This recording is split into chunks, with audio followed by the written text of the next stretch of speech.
Kako bi komentirali zdaj te kazalnike, ki kažejo nekako bolj optimistično in nekako tudi pozitivno smer razvoja gospodarstva in tudi javnih financ v državi v zadnjem času? So to realni pokazatelji, gre samo za statistične kazalnike ali mogoče tudi že ljudje lahko kaj od tega čutijo? Ja, zdaj kot prvo, tudi v Združeni levici smo seveda izredno veseli, da se gospodarsko stanje v državi končno popravlja. Kazalci, se pravi nekoliko je padla nezaposlenost, nekoliko je proračun prejšnji mesec naredil presežke in tako naprej, so spodbudni. Tudi napovedi za gospodarsko rast so, če se ne motim, 2,6 za leto 2015, kar je zelo v redu, glede na to, da smo bili zdaj več let v kar 2 recesijah.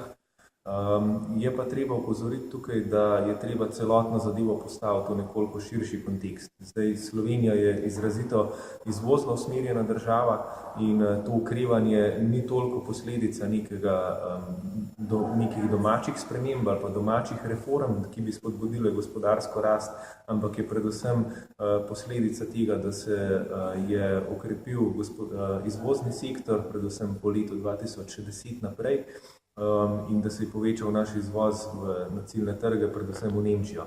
Nemčija in pa njen ciljni izvozni trg, se pravi Kitajska, se pa oba dva ohlajata in nekoliko širše, recimo gledano, evroobmočje se še kar ne pobira iz recesije, ampak del evroobmočja še vedno trdno ostaja v recesiji, medtem ko se zdaj pretiše grožnja neke evropske deflacije. Ukrepi centralne banke se niso izkazali za najbolj učinkovite.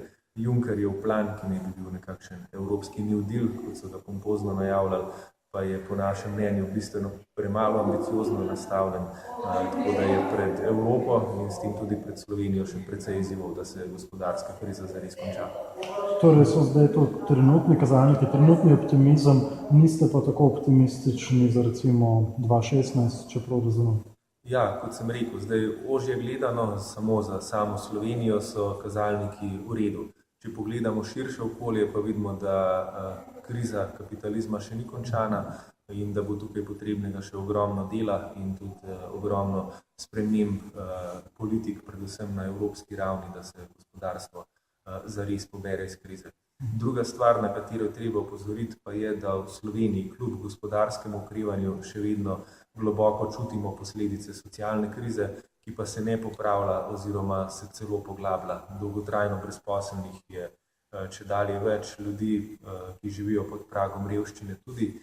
In tukaj je pa predvsem naloga vlade, da začne razveljavljati varčevalne ukrepe, ki so jih vlade pred njo uvedle, in da predvsem začne razmišljati o neki redistributivni politiki, ki bi višje obdavčila kapital in bogatejše sloje prebivalstva in se začela resno soočati z socialno krizo, ki jo nažalost kljub gospodarskemu okrevanju še vedno hudo čutijo najšibkejši.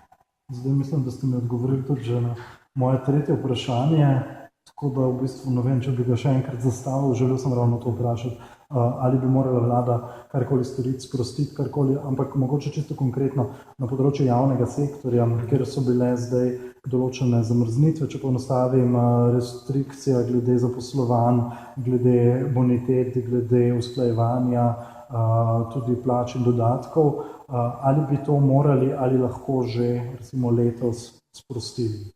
Mislimo, da je to treba začeti sproščati čim prej, predvsem pa, da varčevalni ukrepi, ki z nacionalnim reformnim programom postajajo zdaj v bistvu iz začasnih ukrepov, so bili pretvorjeni v sistemske ukrepe. Mislimo, da je ta korak napačen in da bi bilo treba iti v drugo smer, se pravi v